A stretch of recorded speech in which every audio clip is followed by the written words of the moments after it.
You're listening to Coach's Corner on WJHS 91.5. Hey, we're on. All right. Well, I guess, good morning. We're here for an initial Coach's Corner on the in the new WJHS studio. So Rob Bell is here. Good morning, Andrew. Veteran baseball coach Matt Schaus. Morning. From veteran. Well, you're a veteran, and obviously Matt Schaus in town for his second year. So, and I think most of you know me. So Andrew Thompson.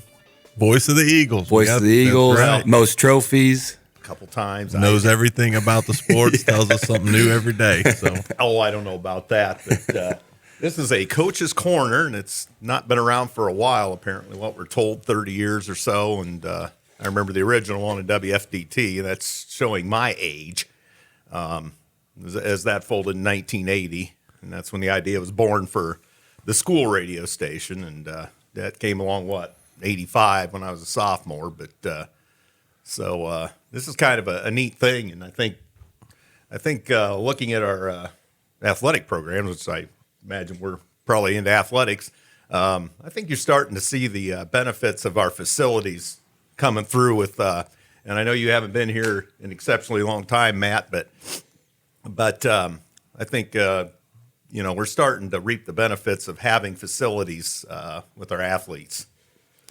yeah, I would agree. I think you see a lot of students really starting to take pride in what they've got. I think when we get, and I've been here for a while now, but we get great young coaches in like Coach Schaus and start, and they get that, we get this, and Coach Fox and again, Coach Thompson with you and Coach Kissinger in track and Coach Trishman, I think those are the spring guys right now. And Mr. Stanzak with tennis, it's just, you get to see a lot of fun. You get to see a lot of excitement.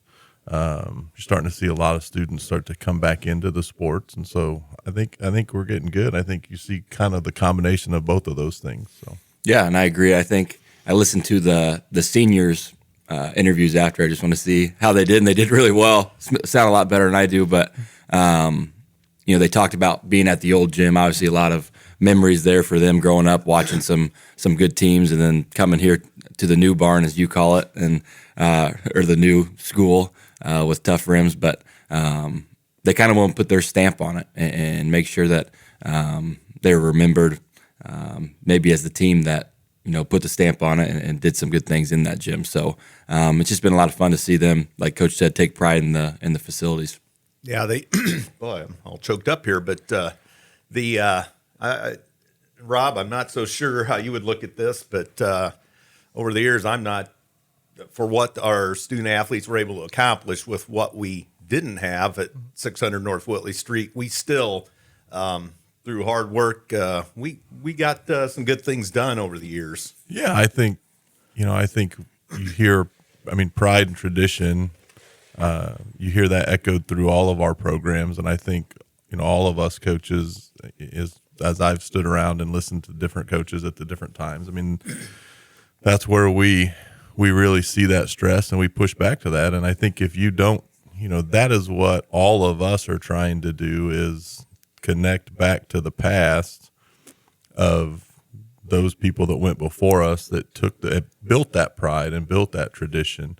And we want to carry that forward and give them something to be proud of. And again, I know we joke and tease all the time, but Andrew, I think that's as much for you too, right? You've seen so much of this in your life. And so for us to be able to share that with those kids, for them to know their place when they get into their section of the tradition. And again, as we get out, we know that from our schools. And so we just hope that can be a piece that we can provide to them. So Definitely. And I think, a piece that I thought last year that our kids could connect to but don't because they were born in the year was 2004 with that team. Yeah. That was super special. Doug Scheckler, Scott and Marcus Moore, guys I play men's league with now who are still are still really good. But they can't quite connect with them because obviously they weren't really around for that. But just to see old newspaper clippings and hear stories about them, I think it kind of amps our guys up a little bit. Well, and I think too, and I think Coach Schaus, you hit it perfectly. That's part of our challenge, right? We don't want to make it so big, but in everything we do here at the new school, we're creating. I mean, this is these guys' chance to make that stamp, and I think those older guys that are coming back, they're a little envious of the ability to kind of start over. I mean, you're going to be the first ones that do everything here, and so if we can connect that, I think that we shouldn't probably say older, the more traditional guys coming out of here, I think they want to be a part of that too and share in that. And I think that's where we get that family growth through there. So I thought that was a key point, and it's a big challenge, I think. Yeah, and you bring up, tying backwards, and they say never look back. But despite the lackluster facilities we had over the years, and they were talking about a new school when I was there, for heaven's sakes, but the old school. I lose my train of thoughts. Good thing this isn't on air, but It will be. Yeah. Well, I better get with it then. I better yield to one of you guys. But we did have a rich tradition there, despite the facilities. I think that's where I was going with that. And there was still a sense of pride here, even though people came in and said, "When are these people going to do something here and build a school?" And it had a niche with a lot of us that went there. And there were those people that said, "Yeah, what a dump," but it still had its niche with a lot of us. And you probably may have felt that being here since 2001 or 2, somewhere in there. Yeah. Well, and I think that's coaching in a nutshell, right, Coach? I mean, I think that we can worry about what we have and what we don't have, but in the end, it doesn't really matter. I mean, we've got to take what's there, and we got to adapt, and we got to change, and that may change from week to week, month to month. It changed from season to season. You have a basic philosophy of the way you want to do things, but you can't ever worry about what you don't have, and I think that's what we've always done a great job of, and I think we still do it here. I know we all talk about. I mean, we have a second gym now, an auxiliary gym that we never had before.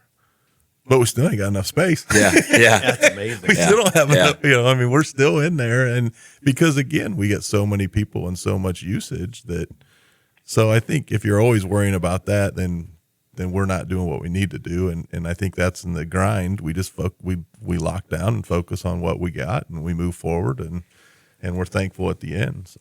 Yeah, I can't imagine as a coach not having an auxiliary. Just even, I was at a small 2A, growing up, we had a couple gyms options that we could use other than our main gym. So, again, I don't know if that increases our expectations of what we're supposed to do now and success what we're supposed to have. But, I just can't, thinking about how you guys dealt with that, obviously baseball, softball are using the gyms now, even, the past couple of months, to have boys practice and girls practice maybe late, and then softball is going, then volleyball has to go, finding space for that.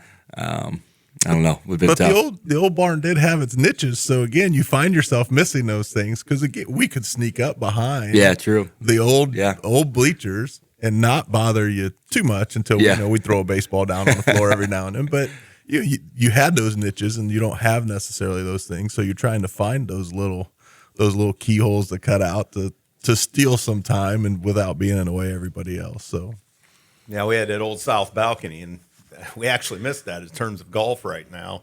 We haven't necessarily got cleared to do whatever with a net and or another piece of equipment that's apparently coming. Yeah, when's that coming? I'd like to. We need to get in there and test that out. It probably needs to be tested a few times before. You'll have to ask higher ups. The two coaches don't know anything about it. Just hear bits and pieces from the kids. But up on that south balcony, you were kind of protected because those bleachers came out, and once in a while, some snafu would happen, and a golf ball would get through that thing. Yeah.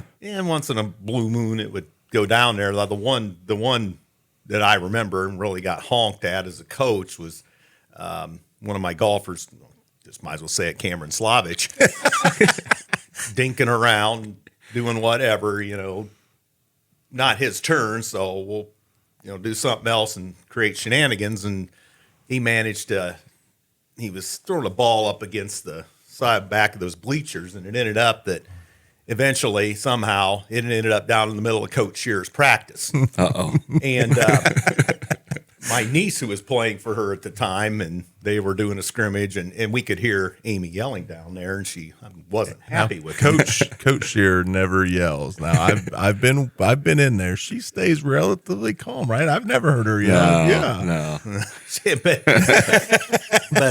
that golf ball went down in there. She blew the whistle, and I knew immediately what was going on, and I'm just blowing a gourd. And Slavich and a couple of those other guys over there just laughing. She blows the whistle, and this golf ball comes cascading through her scrimmage across the floor. She has to stop the golf ball up, and then she just glares up at the balcony. And I'm like, why? We don't need Coach Shearer upset at us. And we had a little bit of a protection up there, but once in a while, something, and you hit baseballs up there with the crew. And well, that is, again, looking at the new facilities, we got the drop down cages in the cool. aux gym. We've been hitting, we've been allowed to start hitting since January. And so we've been hitting since January, where in the old school, it was I think, was it the north balcony, right? Was where our cage was. So this year, especially, we wouldn't have been able to get in until this week. This would have been the first week we'd have had to hit because couldn't put the cage up until after the last home game, and the last home game's always that Concordia game. Yep. So or last practice. Yeah. Well, when we went usually on the last home game, it was because we could at least use the bleachers upstairs, so we could get into that point. So we could at least use the cage. So, we have picked up 2 months worth of hitting that probably shouldn't say that. Yeah, say that after the season. Yeah, right? So I say expectations. Got two extra levels of hitting. Yeah. See how you hit, right? Oh man, we didn't cut that part out, right? Wait till we see what our average is this year. So you remember when we hosted the sectional at 15 and 16, and so that cost you guys a couple extra weeks when we hosted that sectional and practices for teams coming in there, and so that was a little bit of a nook and cranny. You guys got kind of shorted another couple of weeks, but that coming from that to this is night and day. Obviously, I was wanting to think we were talking about first and new kind of. We touched on that a bit, but coming here, we had the first of everything, we had the last of everything. I tried to record as much as I could of it, just for history's sake and keeping stuff in the alumni archives going. And we had. I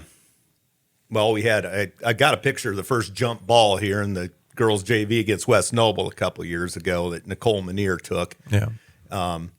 Let's see. And I'm trying to, I think Haley Urban scored the first basket here for the ladies, and she scored the last one at the old barn on that. Oh yeah. That layup when we called off the dogs. And I remember she caught some static but I remember that. Yep. She decided she wanted to score the last bucket in the building. I still, to this day, I went up after the game and said, hey, you saw an opportunity to be a piece of history. Yeah. I mean, from a fan standpoint, I didn't have a problem with her going and taking that layup. Yeah, the game was 12 points done, waning seconds. But so she scored our last field goal there. And I'm trying to remember who scored the last boys' basket, and that's not too long ago. Mitchell Wilson, good. I'd put my money on that one when you coach. Yeah, right. Well, he was at the game there. I know who's coaching got the first win in the new gym. I think is that. Well, probably. Do we know that? Do they Coach know that? Sears probably. She probably got that. It might have been close. I don't know if they. I don't know that year. They lost. I know who got West the first. Noble. I know who got the first men's basketball win there. Yeah. We'll go that route there. That will cover. That's the only safe one I'm going to go with there. So. Cover the waterfront. I believe we had Michael Dodine with the first home run right out here in this beautiful field we're looking at out this window. Yeah, first home run and first hit both on the new field. So about the third inning, he buried that thing out there. So yeah, it was good. I tried to get him to autograph a baseball, which I Simon's Comets game the other week, and he still hasn't done that for me. But you apparently have the ball, right? Well, I do. I'm holding it ransom. So again, he charges. Mike's charging some quite high prices for that autograph. So I figure I can hold on to that and be able to extra booster money. That's right. There we go. We'll hold that out there. And I think Brooke Lickey hit the first softball home run. In fact, her dad gave the ball to me for whatever. I probably should just give it to Mr. Leach and have him put it in the trophy room down there because we still haven't got an alumni display set up here yet. I need to talk to Mr. Mullet about that. But so we've had I don't know how you would keep a first in volleyball. I don't know. I like volleyball, but I don't know much about it. First spike, first serve. First spike, first win, first. I guess just first win. Mm-hmm. But, first one that made the crowd stand up and go, Yeah, yeah. Those are the ones you need right there. And of course, Garrett Kleffiker kicked the last 3 points at Max Gandy Field to beat Norwell in the final game there on the turf, the grass. So that was the first. I've done not a good job of writing stuff down, trying to remember who scored out here first. But that was against Busco, wasn't it? Yeah. Well, it would have been last year. So because that was Busco's the big first home. Yeah, because we were under COVID protocol, so and there weren't very many people here. Yeah, we were. I know that Mr. Leach was. Yeah, tried to dry tears quite a bit because that was going to be a big year with all Good Busco coming in and the brand new field and kind of got short circuited, didn't it? Yeah, it is nice to get out of that COVID protocol though, isn't it? Yeah. Holy smokes!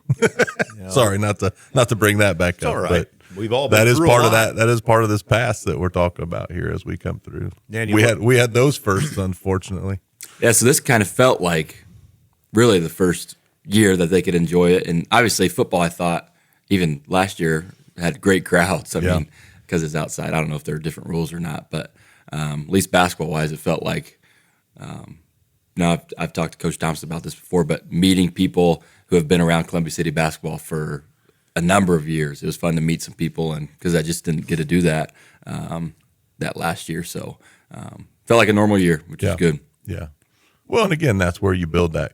That's where you build that connection. Yeah. I mean, to be able to have those people that come back and talk to you about it and know your place in it now, and then you feel a part of it, and you grow into it, and that's the good part. Yeah, and Mr. Leach, warned me. He said, "Hey, there's going to be some fans that heckle you and get on you. Call a timeout, coach." And hey, I want some of that. I like that. So I didn't hear much of that though, luckily, but it was good. They aren't quite as on top of you here as they were at the old building. You could hear everything. You could hear a lot more there. You could hear Mr. Hoppy when he wasn't on the PA, or when he was on the PA. But there was fans sitting. I mean, you'd put your players right behind the bench because the fans were right there. Yeah. I mean, so when you're in the timeout and the huddle, they're hearing it. No, you're hearing everything. The bench was the first row of bleachers, so there weren't any padded chairs, or for God's sakes, there wasn't any room around that gym or that floor. But so all those second row coaches really had the chance to be second row coaches.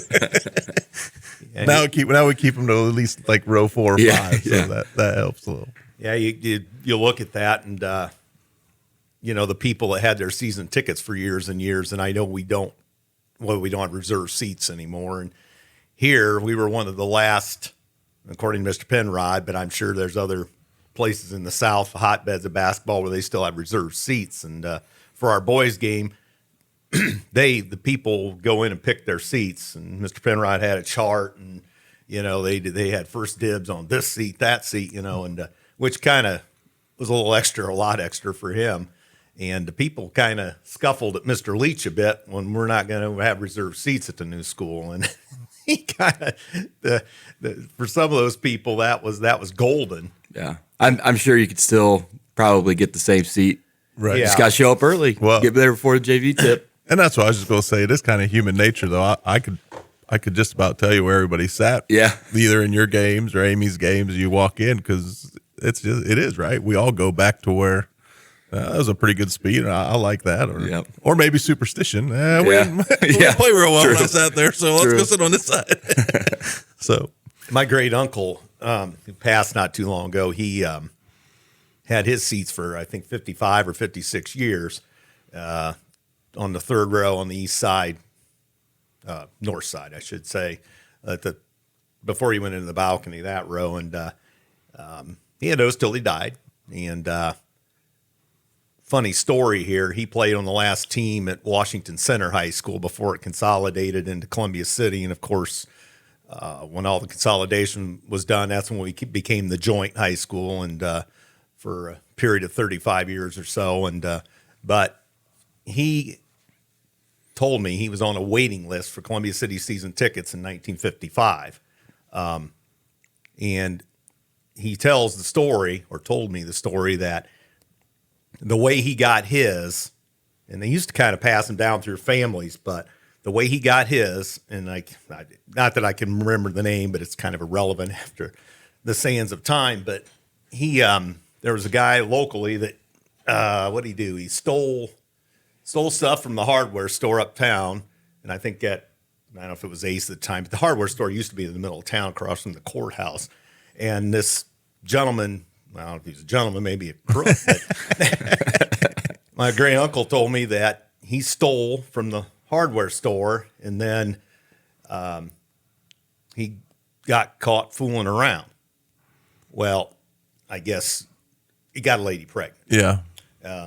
And back then, if that happened, my gosh, that was front page news, or, And so anyway, they revoked his season tickets at the Columbia City basketball games.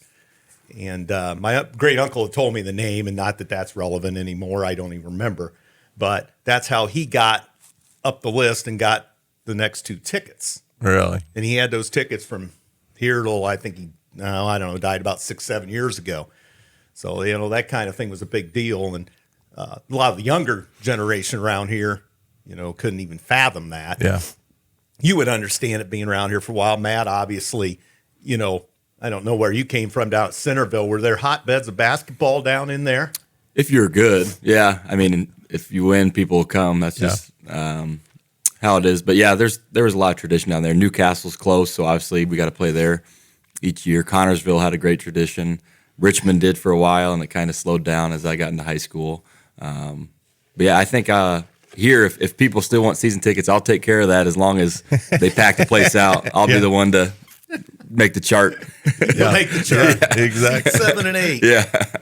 But and I do think that's right. Like the people that have been here that still, I mean, that's they love the game. I mean, they just love to see good basketball. They love to see just good sports, but they love to see just good guys. And I think that's one of the great things here that I've seen is we just have a great following. We have a great following of those people that have been here for so long, that know their tradition, that just embrace us all and care about us and love. And I have people come up and talk to us all the time about, I played here on the 69 championship team, and and they want to share, and they want, they just want to be a part of that history. And so I do think we have a good following on that. Yeah, definitely.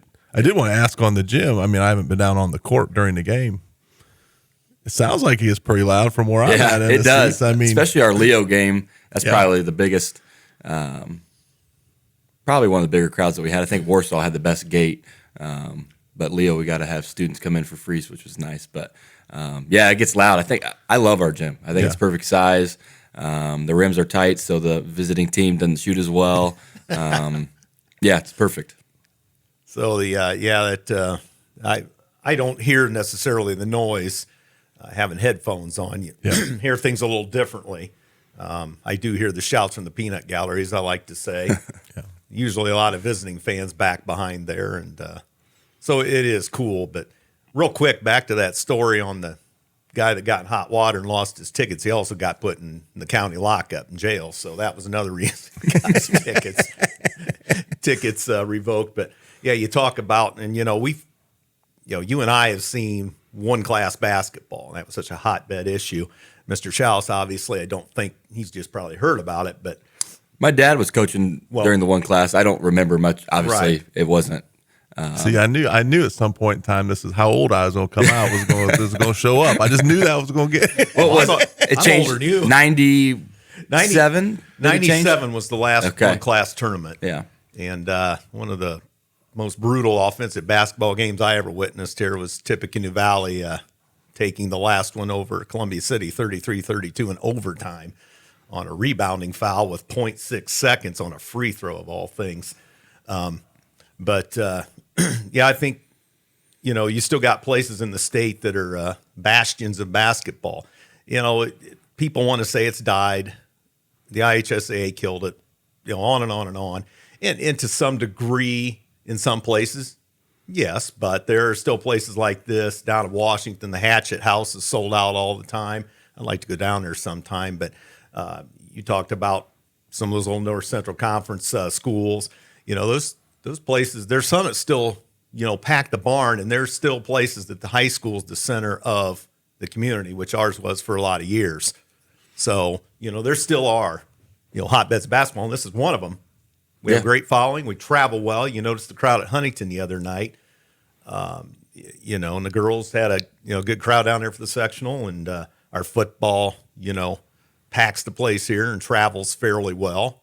Well, I think you said the key word right there, and that's community. And again, I think this is still a huge part for our community. I mean, they love their athletics. They love to support it. They love the kids and right. Most of the time they kind of like us every now and then too, if we make the right decisions. Yeah.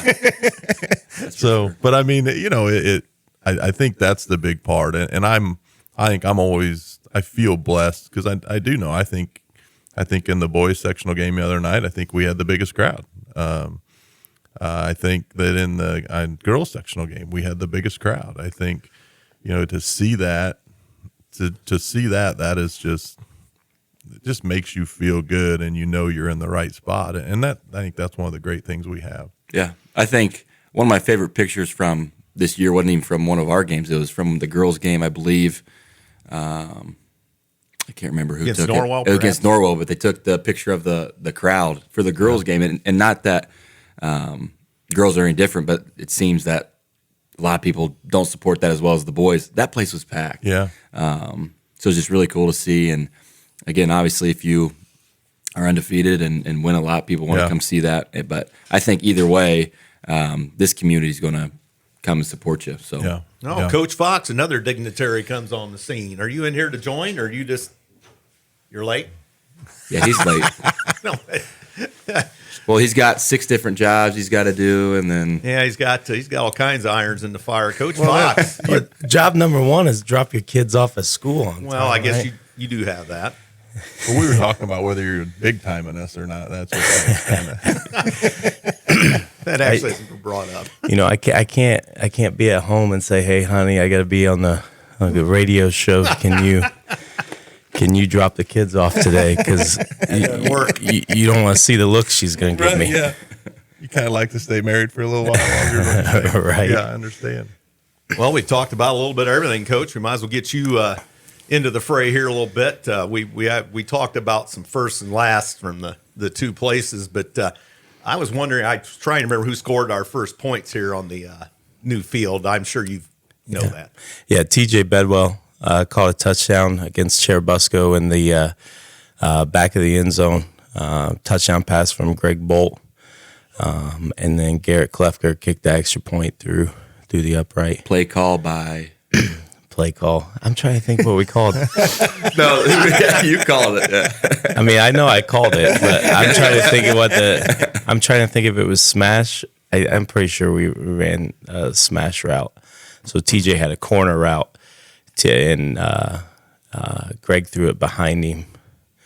TJ made an incredible catch to go on there, which is funny because I used to, before we opened it up, had a couple dreams that TJ scored the first touchdown, but it was on kick returns that he did that.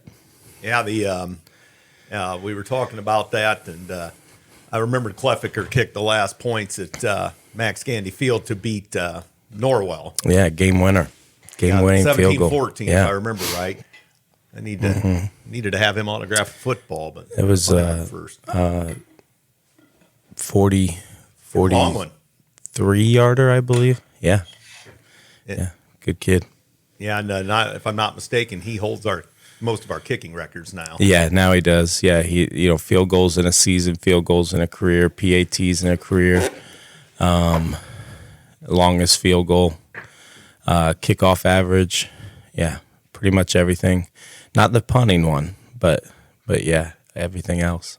Yeah, I guess better go down and look at your record board down there and check those out. That's right. It's updated. So when you get in the building, that back hallway, just something that Mr. Leach put together that's just great. Had all the coaches do that, and the amount of hours that Mr. Leach poured into that to find some of those records, or to have enough for every single sport, and love that, like unified tracks on there, stuff like that. Yeah, absolutely. That hallway really turned out well, and everything's uniform, which at the old place we were a little bit discombobulated with pictures this size and everything else. Everything's uniform, and I think I've seen a lot of the patrons and fans around looking at those and how all those turned out. It's just tremendous, and the Hall of Champions and with the people athletes have been to state, it really, really brought our history to life, in all one spot, and it's all there for people to take in. And like Coach Bell and Coach Schaus and I were talking earlier, and you as well, you're all building on it through our programs now. We're creating a new history. Yeah, definitely. Creating a new history and being able to see those things, and just a new vibe and a new kind of era in Columbia City athletics. Well, was this the 100th year? Is that what this year was for you? I like that. Yeah. 100th year of football for us. Yeah, it was huge. It depends if you want to count the 1930 year that the IHSA suspended us. I still haven't figured out why they suspended us, but I haven't heard that. So it says 1993, 1930. Yeah, IHSA suspension. So Recruiting violations. Yeah. Well, the only one that knows recruiting violations would be Coach Thompson himself. So here we go. The seat's getting hot. Grief. Yeah, I'm on the recruiting trail apparently, but I on that front, I think and I being facetious saying this, but I think we ought to have a transfer portal for high school sports. The way it's kind of a just a Russian roulette of, well, if you don't like something here, we'll find a way to go here, and that's kind of a new dynamic that I think when school choice came along, 10, 15 years ago, that's really created a lot of that. Yeah, I would agree, and I think kind of goes back to what we talked about with the new school too. I mean, we do see some, being the newer, nicer. I shouldn't probably say nicer place, but I mean a newer, nicer facilities, but also still that small. We're still that small community feel. So I think we get some students who maybe some of the Fort Wayne schools are a little too big. We can offer all the same, if not maybe even some more amenities, and it makes it a good spot here. But I think just from the educational piece as well, and then we do see that in the athletic side, but. Yeah, I don't want to touch that other part of opening a portal or anything like that.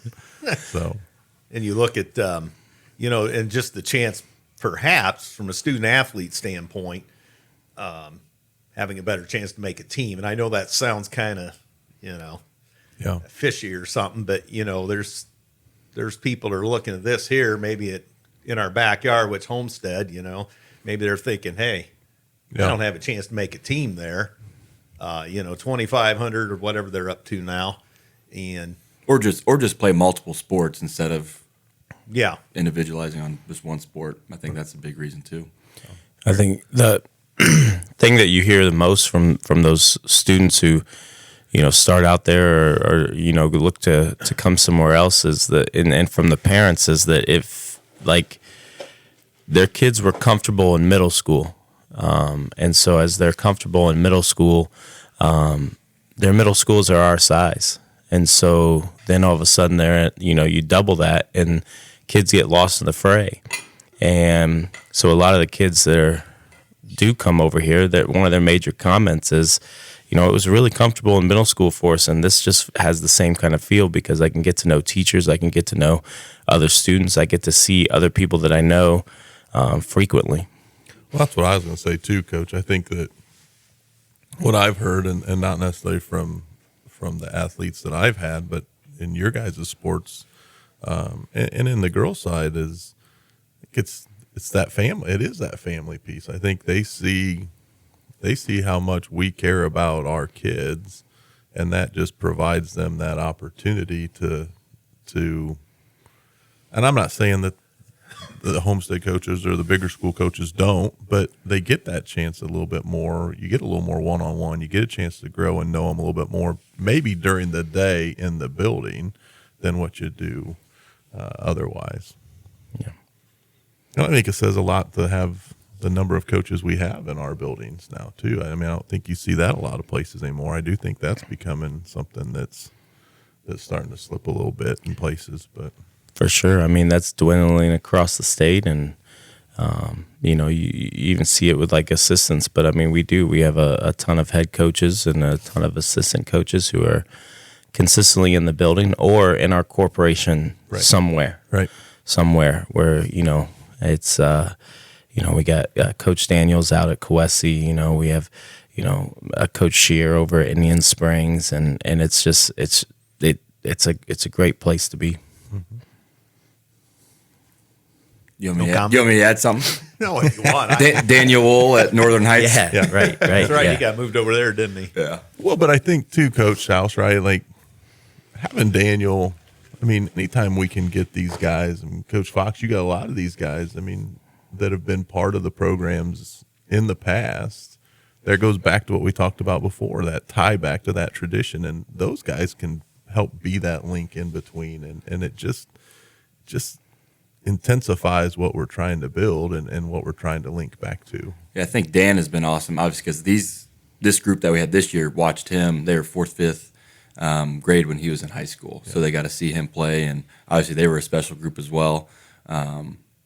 But yeah, I think he does a great job of helping myself and our staff try to build what we want to build and something new, as we said, a new era, new vibe type thing, but also help talk about the past and things that they did do. So he's been great. He can be a little bit of a buffer even for, and if there's anything that, so-and-so might have said this, he can say, hey, don't worry about that, person. They, they're outspoken, not anyone to worry about. So they got a little bit of that there. Yeah, he's been really helpful. He knows the, I used to call them the natives, although anymore I kind of quit that with our environment today. So I just say the fans are getting restless now instead of natives are getting restless. So when I say shouts from the peanut gallery, I can't say that when Coach Fox is down there because I'm up top. That's right. I just say Coach Fox is ranting and raving. But they think Hoppy's the peanut gallery. That's right. He is the peanut gallery. Forgetting to turn the mic off. I remember that one year we hosted the sectional, 15 or 16. I don't know which year we played Norwell. It would have been 15. I think we played them for the championship. And I remember the fouls were like 6-0. And we really hadn't done anything to draw fouls. I mean, we were on the perimeter. We were jacking threes. And I remember him when the referee finally called a foul and he pushed the button and Norwell foul. like, it was national news, And I remember the ref looking over at him, and I'm sure Mr. Penrod was really happy with that too. But Hop gets a little carried away, doesn't he? Yeah, it's great having him up there, though. I think he does a good job, and you see some of these guys, that him and Stroop running the clock and stuff like that. I mean, those guys are invested. When you think about how many days and how many nights that they give up to do those kind of things, like it's awesome. It's the same thing, for you, Thompson, when you're doing the radio and doing it for multiple sports. And it's just awesome to see because I think that's what's also missed. Like when we talk about our community, I mean, we have people that are invested, that are doing the same things that they're doing because they love to be a part of it. You know, when you look at Stan Meyer doing the book for you guys, or just all, you know, the same consistent people investing over time. You know, we were talking like, you know, when they finally tell us, hey, we're not going to be able to do this anymore, like you're going to probably have to find 2 or 3 people to fill the void that those people are doing, you know, the job that they're doing right now. Yeah, put Coach Richmond on the scorebook. That's right. He's just getting good at the score of the house and stuff. You bring up Stan Meyer real quick. He would be a bit of history if you ever want to learn a little off of him. He finished his last 2 years after the consolidation at North Whitley Street. He was a Jefferson Tiger and played at Jefferson Center High School. I don't know if any of you you probably haven't passed it, and I don't doubt that you have, or definitely not you coming into the area, but he could give you a little information on, you know, playing before they consolidated here. And of course, he came in and played with Bill Schwartz, who was our all-time leading scorer, and very knowledgeable about him and stuff. So that's neat that, and of course, Stan went on to be a longtime coach and teacher at Thorn Creek. He was probably the one that kept Hoppy under control from time to time, and there wasn't a ref Hoppy didn't yell at, let me tell you. But so yeah, that's neat stuff. So Stan might be able to, you know, fill you in if you ever want to know a little thing. And I think another thing, Mr. Leach, talking about those old township schools that we had for eons. Mr. Leach, thought about bringing the history back, and he asked me about it when we were doing that committee thing a while back. And I think he did a great job, you know, representing all our townships on the one wall out there. And of course, 4 or 5 of those were high schools at one time. I thought that turned out really cool. Yeah, you know, as somebody that's coming into the community from the outside and not understanding a lot of that history, you know, being able to, and that's speaking of Mr. Leach, but also speaking of myself, you know, you see those things up on the wall, and then you can start understanding what my coaching staff constantly argues about, you know, which township is better, and, you know, which one was represented better, and which one had the worst gym, and how you had to stand inbounds to you know, throw in an inbounds pass, you know, wherever. I can never remember what gym they're Columbia talking about. Cracker Box Yeah. Gym is right out here. And so I played in there. and so like it kind of ties those in, and it's fun to watch.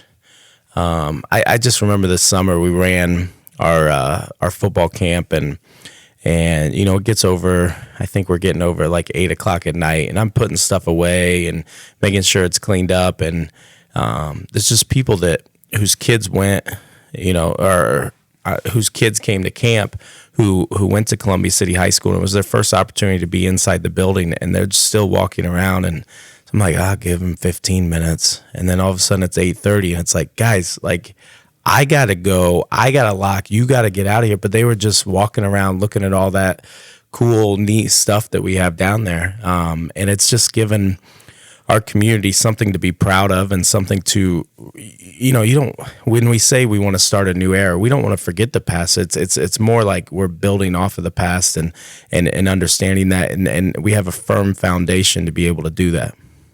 No, absolutely. And I don't know how many people get over to our trophy room there, but they kind of have to look to the side when they come in. But I think that really turned out nice. And the television screen, I guess that's what you call the thing, but digital, whatever. But with all our yearbooks back to 1941 and all the athletic team pictures, and I think that's really neat. Yeah, I think they've done a good job of combining the digital technology and the traditional trophy case and displays. And I agree with, you know, what Coach Fox said, that ability for these people to be able to tie. I mean, for all schools, as the sports, we're the ones that go out and represent, right? Like we try to stress this to our guys all the time, and I know you guys do. I've heard you say it too, right? We're going out, and what you put out there on the court or on the field, you are representing the entire community of Columbia City. And I think I know our fans appreciate that. but I think that's what we take the greatest pride in, is that ability to be able to do that and to tie back to that history. So, and then you hear those stories, and then that just makes it all, brings that circle around. So You can, speaking of the Columbia Township gym, you can get a little bit of an earful from your defensive czar, Coach Jeff Clark. Right, He started his teaching career there at what was about basically a tar paper shack over there. But Clark was at Columbia. Right. And, those guys, I keep telling them that, if he was their basketball coach, then they couldn't have been that good in high school. And he came, somebody asked him, I was with him one night at the ball game. Somebody asked him where he was from, and they said, Iowa. Coach Clark, I think, did he go to University of Iowa? He didn't go to University of Iowa. He played baseball at a smaller school in Iowa, and then got a job down here, and he hasn't left. Well, somebody asked him, well, how did you end up here? And he said, well, that was the only place that was hiring at the time. So he ended up at Columbia Township before he ended up at the new middle school, which isn't so new anymore, and eventually the high school. So he's seen a lot coming from the cornfields of Iowa to. Yeah, and I always like telling people, he's been coaching here longer than I've been alive, so I like pointing that out all the time. Oh, I'm sure he loves that. Just like Mrs. Roberts likes to know that her first year of teaching, she had me in study hall. And a couple of my classmates throwing brownies with the superintendent walking by to check on the teachers, and she loves to hear that. but that's good stuff. I don't know. We run out of time. We got about 4 minutes till the top of the hour. You have a meeting apparently, Mr. Bell. I'm sure they would be more than happy if I wasn't there. Oh, probably yes. Probably yes. Mr. Garrett Railroad. Yeah. Yep. Well, talk about tradition. There's another place. Well, I think I was just thinking as Coach Fox was talking about Coach Clark there. I was starting to think back to the people who've come in and like me. When I came to Columbia City, I'm not sure that it was what I thought was going to be my landing spot for the 21 years I've been here now. But I've always said I think it does remind me a lot of home at Garrett, and it's a faith-based community, and it's good, hardworking people, and they enjoy their sports, and if you're playing in front of them, if you're an opponent for them, they're the worst fans in the world, and you're playing for them, they're the greatest fans in the world. And and when we have our coaches meeting for baseball, we talk about that with our fans all the time. Like, you're going to be the greatest fans, and we just got to make sure we keep it on the right line. But this is just a great place to land, and I'm blessed to be here. And and then as I get to know these guys more, and my coach, I love the group of coaches we've got. I think we all get along really well, and so I think we're just blessed to be where we're at. So that's a lot of it, Coach. Tell us a little bit about Centerville. Obviously a small school, and that's down around the Richmond area. Yeah, right by Richmond. They got a sign that says "Home of Matt Schaus." I think when you come into Mr. Basketball. No, it's like the antique capital of Indiana or something, and it has Warm Glow Candle Factory. That's about it. Oh, nice. Yeah, just a small 2A school, and we had a stretch of time there from like 2000. I think it was 2004. We had a good basketball team, but 2004 to about a couple years after I graduated, of just continued success in athletics for every sport. I think when I was a senior or a junior, we were conference champions in basketball, conference champions in tennis, conference champions in soccer, conference champions in football, like all of these things that we were able to accomplish. But again, it does remind me of Columbia City too. Obviously, Columbia City has a lot more people, but just the closeness, the support that you get, the people in this community, very similar, just a smaller version. How big was it enrollment wise when you were there? I had 110 kids in my class, so we were probably close to 400, 500. Yeah. Yeah, that's cool. Speaking of that, Coach Fox, you had been saying the realignment numbers are coming out. I saw Mr. Leach sent us those from the IHSA yesterday. Those were kind of interesting. Yeah, to look at. You look at like the last 4 or 5 years, we've jumped 16 other schools in the state in enrollment wise, and so you see that, and you see areas like Columbia City that are growing, and then you see some others that are close by us that are getting smaller. Like Huntington North is consistently losing students. You know, the other two county schools are, you know, Busco, it looks like maybe football wise, maybe, you know, in 2A now. And so, you know, they're growing and they're only like 14, 15 kids away from Whitco's enrollment. But yeah, you see some of those things, and I want to pour over those numbers today and find out, you know, because Norwell's on the border of 3A, 4A, find out, you know, hey, which way are they going to probably be leaning? Huntington North's on the border of 4A, 5A, but, you know, for Coach Schaus and you know, 4-class, you know, systems, we're moving ourselves smack dab in the middle of 4A. We're no longer a border school with that. And what, over the years, I think we flip-flopped about every time, Rob. You were here just about after class started. We've been on that fence. Yeah, I think, in my time here, when I was with Coach Krieger, we were 3A, and I think we might have started in 4, and then we dropped back down to 3, and then went back up to 4. So, yeah, we were always, back at those days with Coach, we were battled Carroll and in the sectional, and then we were in the Northwood, and Yeah. So I know we bounced back and forth from there. So I found interesting looking at those yesterday. We're now bigger than East Noble and DeKalb, and for whatever reason, both of them have lost. And I'm not so sure East Noble isn't on the brink of 3A. I don't know how close you looked at that. I think basketball-wise, they're going to be closer for that. You know, football, you know, our enrollments at our schools for football-wise, you're about right in the middle. You know, we're pushing actually closer to the top half than anything. But yeah, I mean, I was shocked by those numbers because they've always, every single year, been ahead of us. Yeah. And to see our numbers jump that, you know, it's just, I think it speaks to our community, what we're doing as businesses and what we're doing as just a community in whole. Like, I mean, it's a growing place and a great place to be. And, you know, you can't even find a house over here right now. Yeah, we've got quite a shortage from what I understand. So, Coach, you didn't get a house here. You're No, just 20 minutes away. Hop, skip, and a jump, right? Yep, You buy the golf course? right on the golf course. Yeah, that's not bad. We know what Coach Schaus is doing late in the evening, just before dark. Yeah. He's hitting golf balls onto the green. I'm walking a few holes, that's for sure. There you go. When my son goes to sleep. There you go. That's good stuff, isn't it? Yep. Living at the golf course is cool. Well, it's after 8, so I figure we probably better hang this up unless you guys want to drag it on. I'm subbing, so I got to go too. We'll do whatever you want, big fella. right. I mean, you're the, people don't know this, but I mean, you're really the face that runs the place.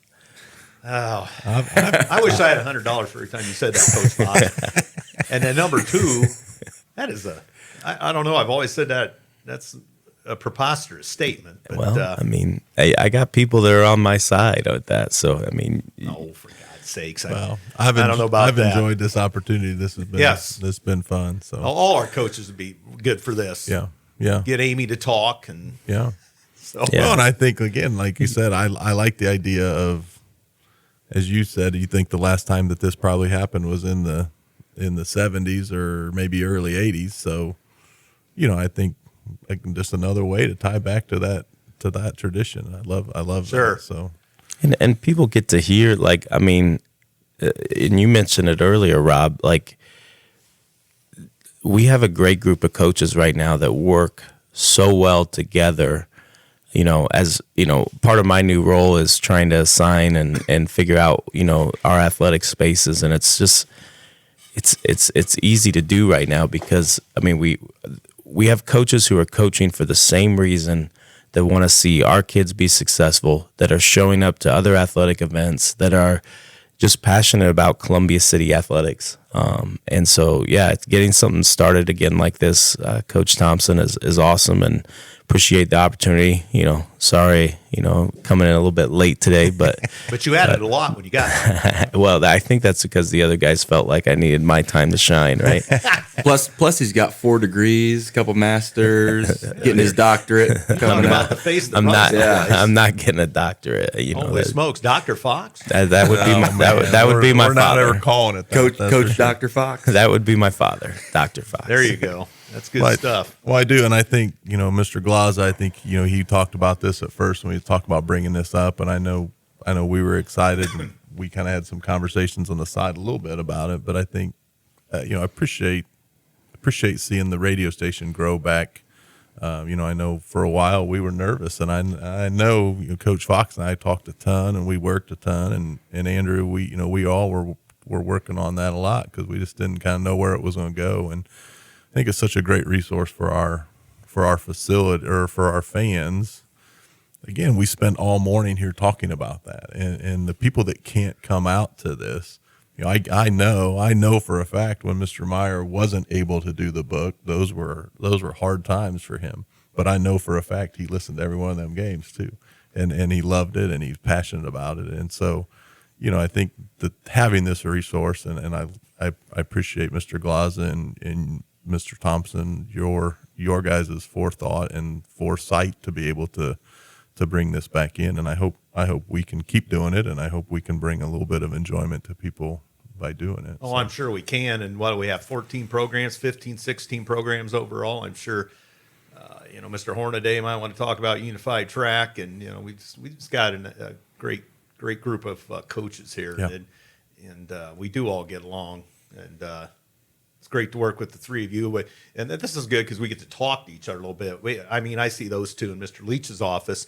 I don't necessarily get to talk to you with your administrative duties. You're kind of, invisible, and try to hide as much as I can. See you and Coach Eberly running around, just kind of lurking in the weeds. But it's good to get together with you again. I used to come to your classroom and eat lunch with you when I was subbing back at the old building. Yeah. And so anyway, it's good times there. So I don't get to talk to you as much now. So it's always good to catch up. So exactly. And we'll do it again. I think probably better hang it up here. It's 8:06, so you're missing your meeting, Coach.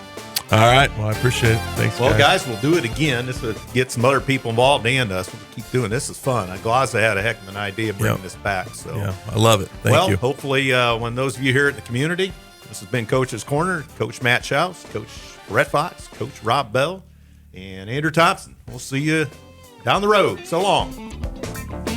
For more from Columbia City High School, listen to WJHS 91.5 The Eagle.